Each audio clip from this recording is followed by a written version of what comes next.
जी की पुण्यतिथि है जो न केवल हमारे देश को बल्कि पूरी दुनिया को सत्याग्रह का और शांति का, अहिंसा का पाठ पढ़ा करके गए हैं।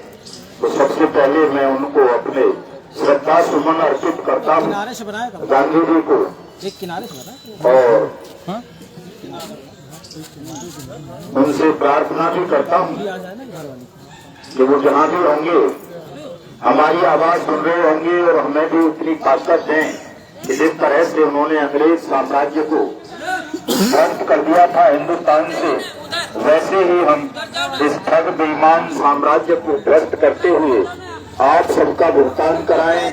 अपने तमाम एजेंट साथियों को सुरक्षा, सम्मान, रोजगार और पुनर्वास का अधिकार दिलाएं और अपनी इस पावन पवित्र भूमि भारतवर्ष को ठग मुक्त बेईमान रहित राष्ट्र राज्य के रूप में स्थापित करें।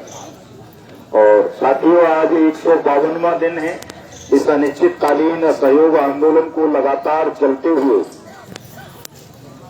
आपके यहाँ तो थोड़ी सी पीड़ा सुन भी ली है कि कम से कम भुगतान पटल की स्थापना हो गई है, आपके आवेदन लिए जा रहे हैं, लेकिन बाकी देश में भी आज 152वां ही दिन है और सैकड़ों स्थानों पर ये धरने लगे हुए हैं, लेकिन बहुत सारे स्थानों पर सरकार ने कोई ध्यान नहीं दिया है।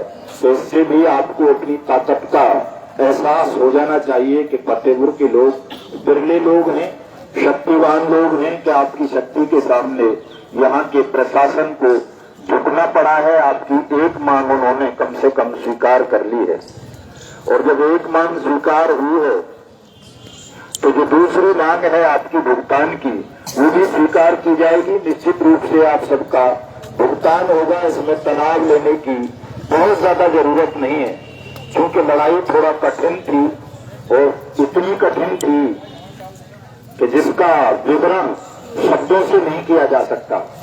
बहुत कठिन लड़ाई लड़ी है आप लोगों ने, ये सरल काम नहीं था जो आप लोगों ने करवा लिया है देश भर में। बड़ा कठिन काम था, इसके लिए लड़ाई हुई नहीं कभी। आप लोगों से पहले लोग लुट जाते थे, पिट जाते थे, शांत हो जाते थे कि यार डूब गया तो डूब जाने दो। लेकिन आपके संघर्ष ने, आपकी जिजीविषा ने देश में एक माहौल बनाया। तमाम ठगी पीड़ित देश के एकजुट होना शुरू हुए और उस एकजुटता के कारण सरकार को एक ऐसा कानून बनाना पड़ गया जो आपको सबको भुगतान की गारंटी देता है, जिसे हम बस एक्ट 2019 के रूप में जानते हैं। उसी एक्ट के अंतर्गत आप सबके भुगतान के दावे यहाँ फतेहपुर में स्वीकार किए जा रहे हैं। अगर ये कानून नहीं बना होता देश में तो शायद ही किसी ठगी पीड़ित को ये भरोसा हो पाता कि उसका पैसा मिल जाएगा। ये कानून तो वैसे ये कह रहा है कि आपकी जमा राशि का 2 से 3 गुना पैसा मिलेगा और सरकार वापस करेगी।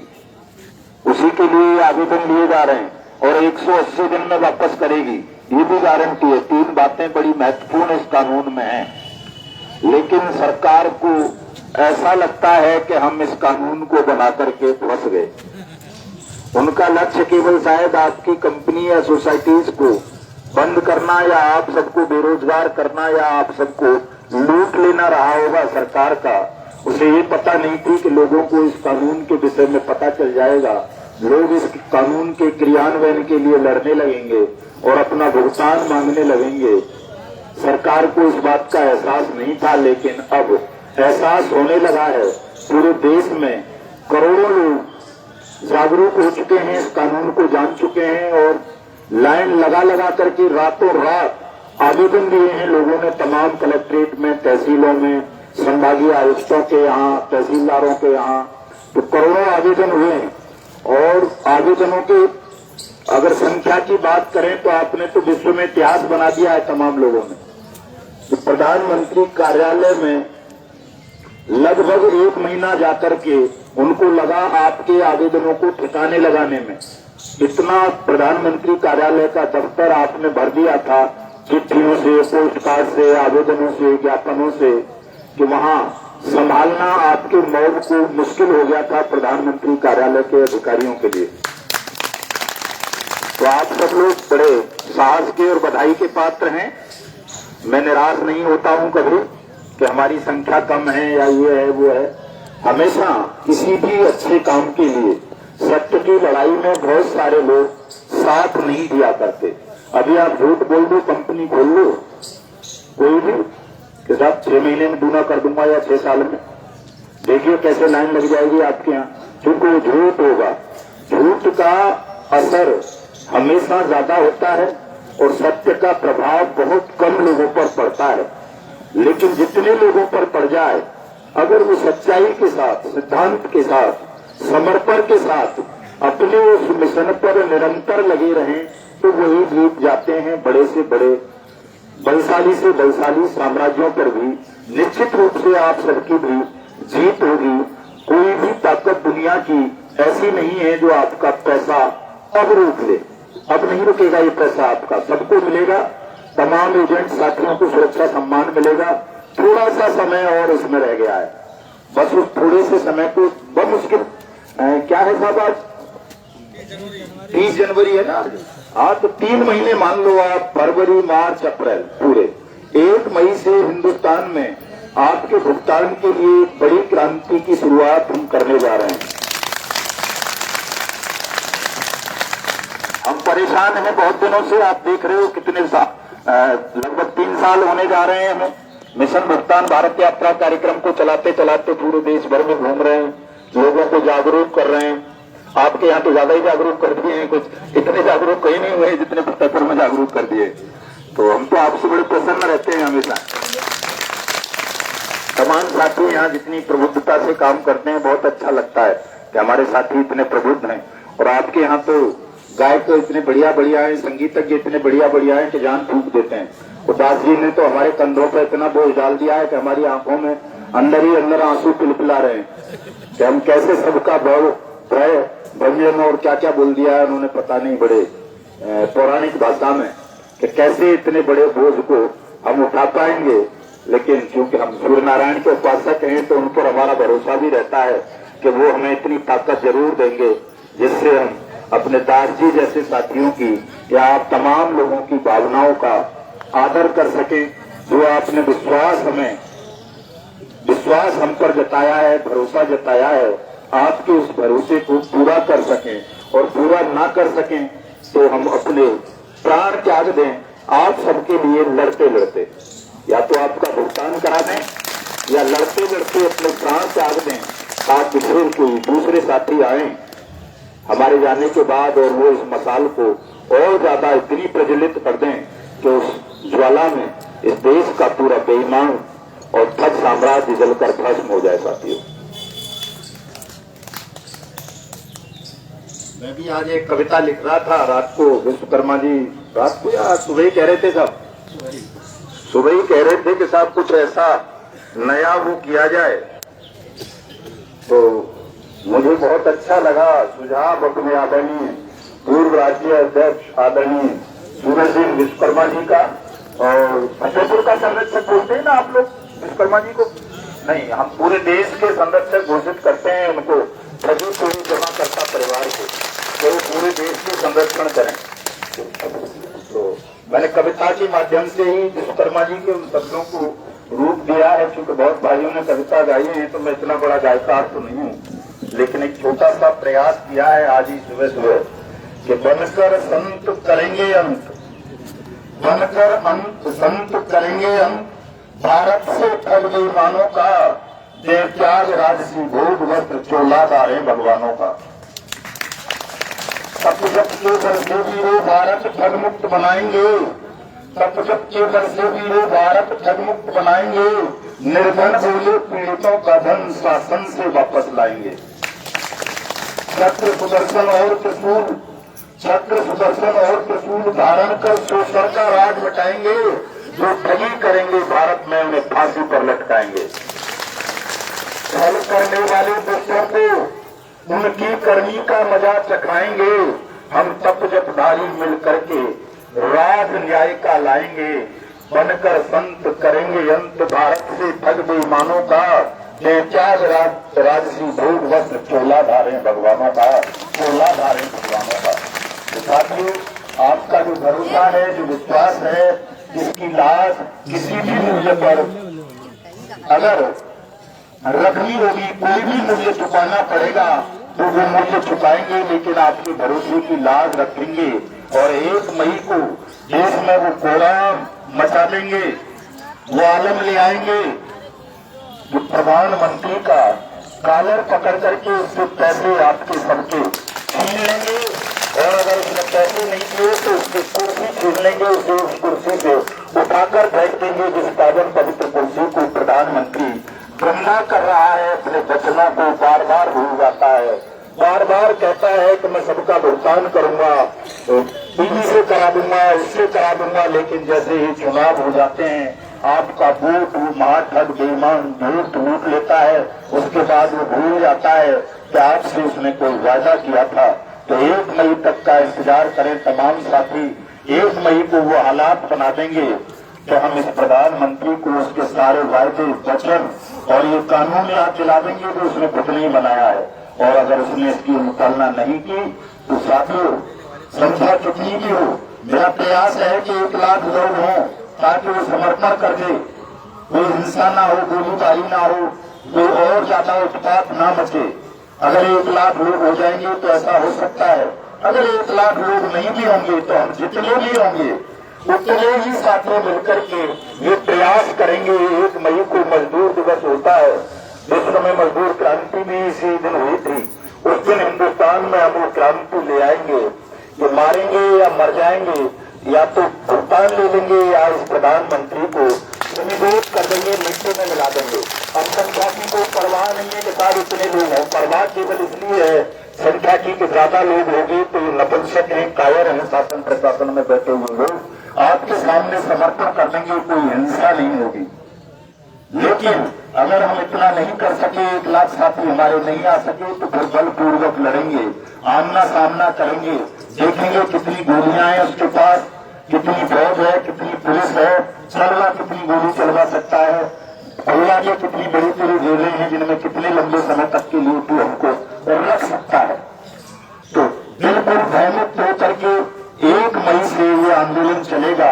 और आप सबसे भी मैं हाथ जोड़कर प्रार्थना करूंगा और इस आश्वासन के साथ करूंगा कि आप जितने भी लोग आओगे, पहली गोली आपसे हमको लगेगी। हमारा सीना इतना मजबूत है कि हमारा सीना चीर के कोई गोली आप तक नहीं पहुंचेगी। आपसे सुरक्षित रहोगे, कोई गोली भी नहीं आपको लगा पाएगा। लेकिन 1 मई को अगर पैसे नहीं मिलते हैं यहाँ फतेहपुर से, तो तमाम लोग दिल्ली आएंगे, जैसे भी आना पड़े, बस में भर के, ट्रेन में भर के, पैदल चल के, जैसे भी आपको आना है और इस संदेश को तमाम लोगों तक पहुंचाना है।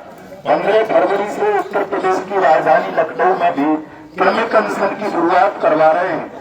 पूरे देश की राजधानियों में करवाएंगे, और वो इसलिए करवा रहे हैं ताकि हमारा जन जागरण अभियान तेज हो, हमारी एकता बढ़े और हम उस लक्ष्य को प्राप्त कर सके कि 1 मई को हमारे साथ 1 लाख लोग खड़े हों ताकि हम प्रधानमंत्री को समर्थन करवा सकें आपके सामने।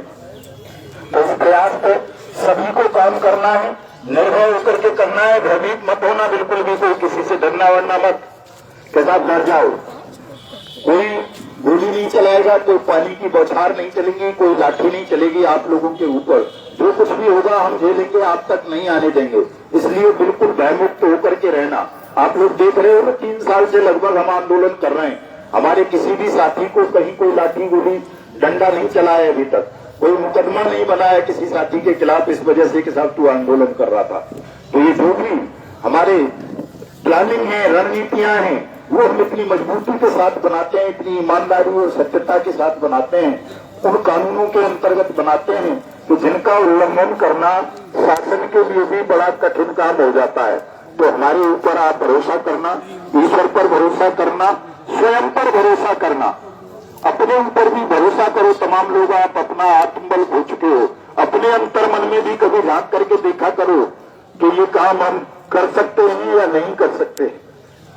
क्योंकि ये काम ऐसा है, बहुत सरल काम है। ये कठिन तो इसलिए है कि शासन में ठग और बेईमान बैठे हुए हैं। सरल इसलिए है कि ये कानून बिल्कुल ये काम जो है, आपकी जो मांग है वो बिल्कुल जायज है, न्यायपूर्ण है, सत्य से ओतप्रोत है, कानून इसके पक्ष में खड़ा है और इतनी जनता है, पीड़ितों की भीड़ है जो पीड़ित है ठगी के, तो इसलिए ये काम बहुत सरल है।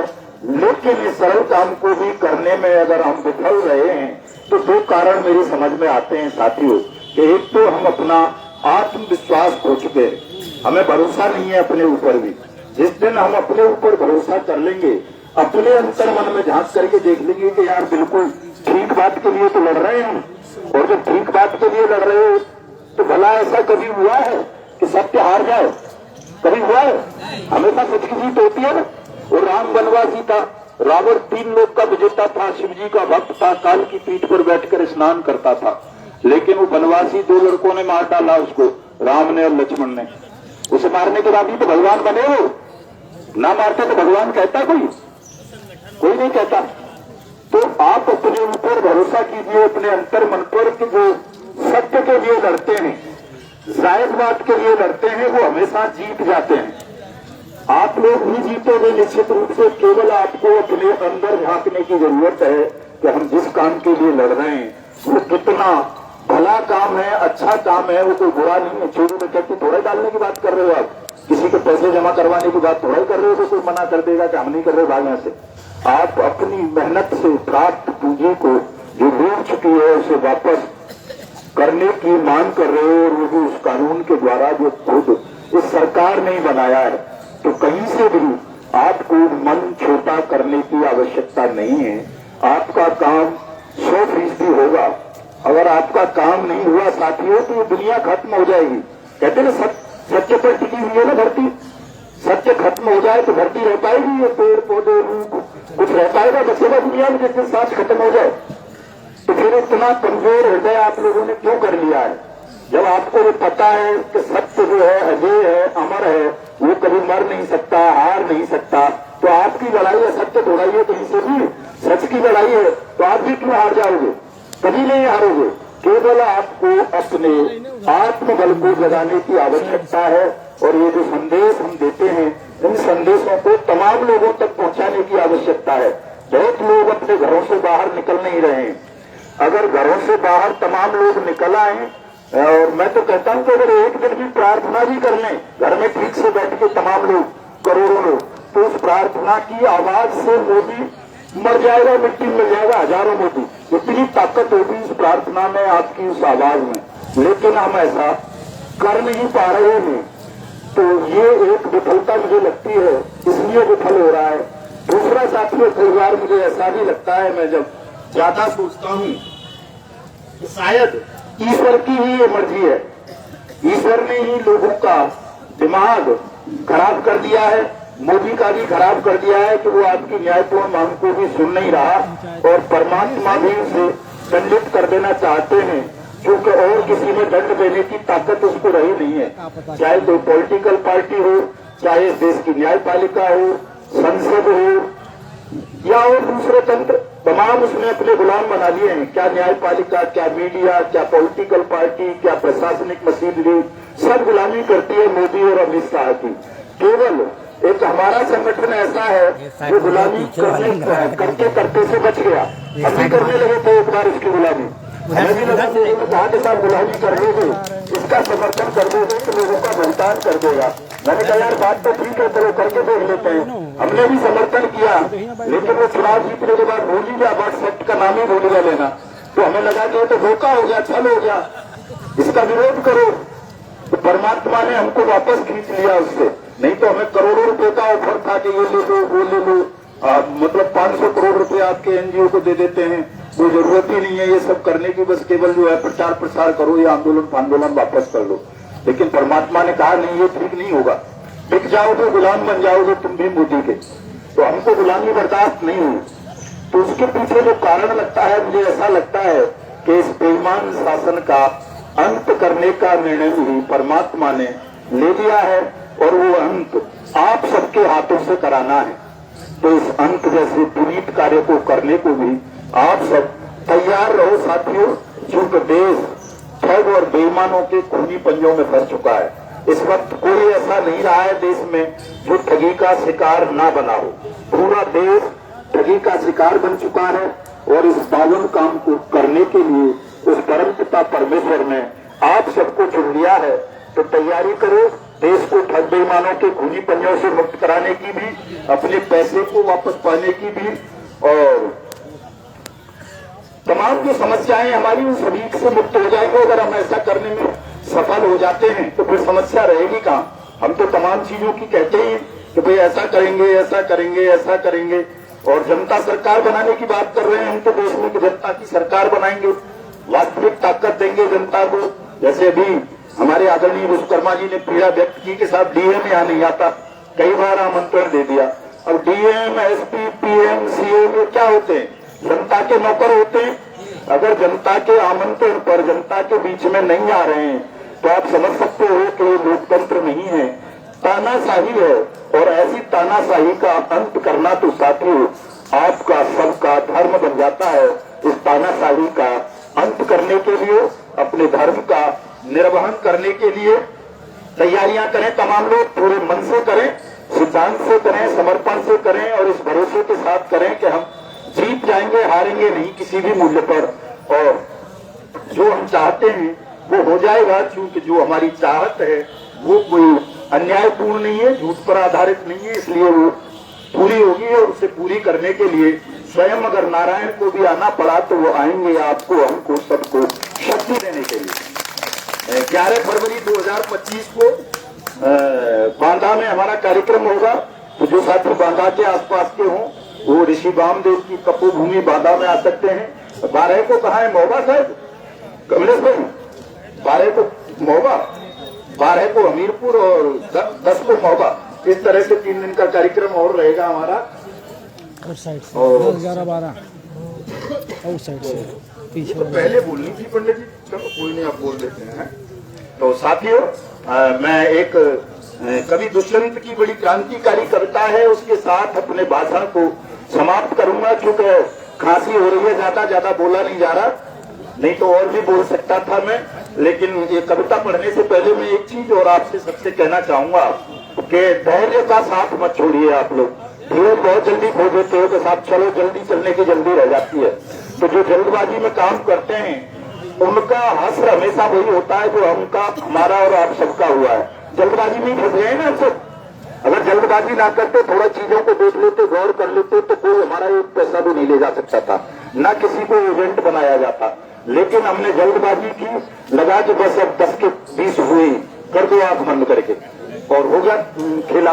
तो थोड़ा सा धैर्य बनाए रखेंगे सब लोग, संयम रखा करें कि जब किसी कार्यक्रम में आ रहे हैं, ये ज्ञापन वगैरह तो औपचारिकता होती है, ये तो ना भी आओगे तो आदमी दे देंगे, लेकिन बातों को गौर से सुना करें, उन पर अमल किया करें, बिल्कुल उसे हृदय में उतारा करें। और जब आप ऐसा कर लोगे तो ये काम बहुत छोटा है, मैं बता रहा हूँ आपको, बहुत छोटा काम है, बहुत सरलता से हो जाएगा। बस इतना सा आप कर लें इसको कि गंभीर चिंतन कर लिया करें इस पे।